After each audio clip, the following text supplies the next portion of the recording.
Arrancamos el año poniendo el ojo en un estudio de la Gallup que arrojó que cerca de la mitad de los dominicanos quieren emigrar. La mitad, señores y señoras.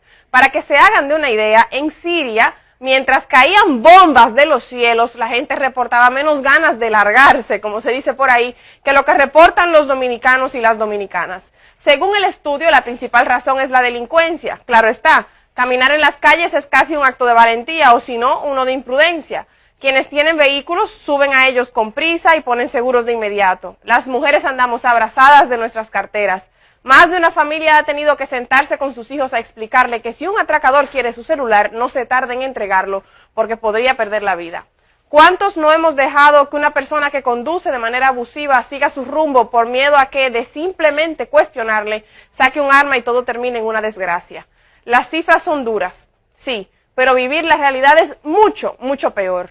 La delincuencia, como les decía, es la razón que encabeza la lista de ese estudio, pero no es lo único. Y el alto costo de la vida, por ejemplo, pagando impuestos, pagando hasta anticipos, para al final estarnos preguntando dónde se invirtió lo que se llevó la DGI. Escuelas públicas en condiciones óptimas. ¿Qué va? Si estamos entre los últimos lugares en educación en algunos estudios. De las cosas más básicas de la vida es transitar, por ejemplo. Claro que la mitad del país se quiere ir, si ni eso. A pie te atracan. La condición o las condiciones, mejor dicho, del transporte público parten el alma. Y si andas manejando, no te salva nadie de que un agente de tránsito se invente una multa para cobrarte por olvidarla. No hay forma. Estamos bajo secuestro en nuestros hogares. Y ahí no es cualquier secuestro tampoco. ¿Quién se atrevería a dormir tranquilo sin ponerle más de un pestillo a la casa? Pero pagar educación privada, pagar transporte adecuado, comprar varios pestillos para la casa, poner reja o malla, implica un costo. Y en la mesa en la que se decide el salario mínimo no tiene un asiento la gente, porque ahí el poder económico y empresarial quiere ahorrarse unos pesitos y el poder político no le dice que no porque necesita sus millones para la campaña.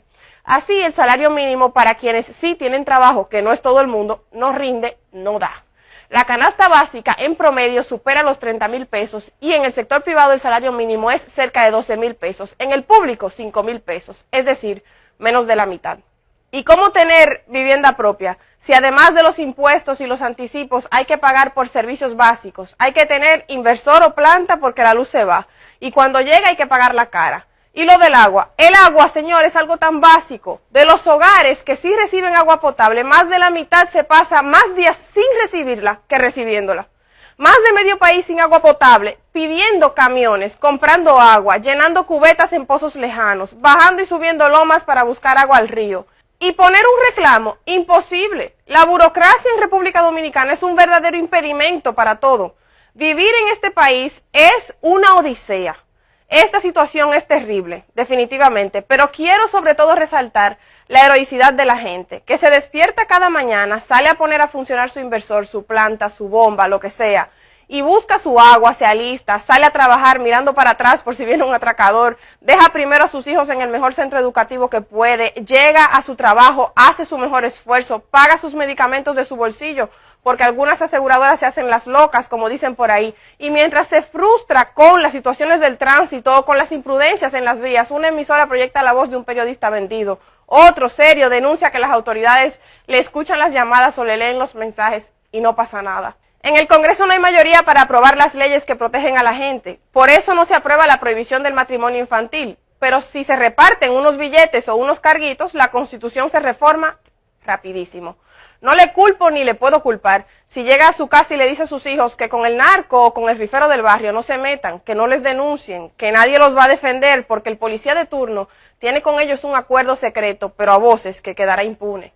No le culpo, imposible, porque se pasó todo el día siendo héroe o heroína y es demasiado pedirle que su valentía ponga por medio a sus hijos. No le culpo tampoco si se quiere ir, si tras tanto cada día quiere emigrar.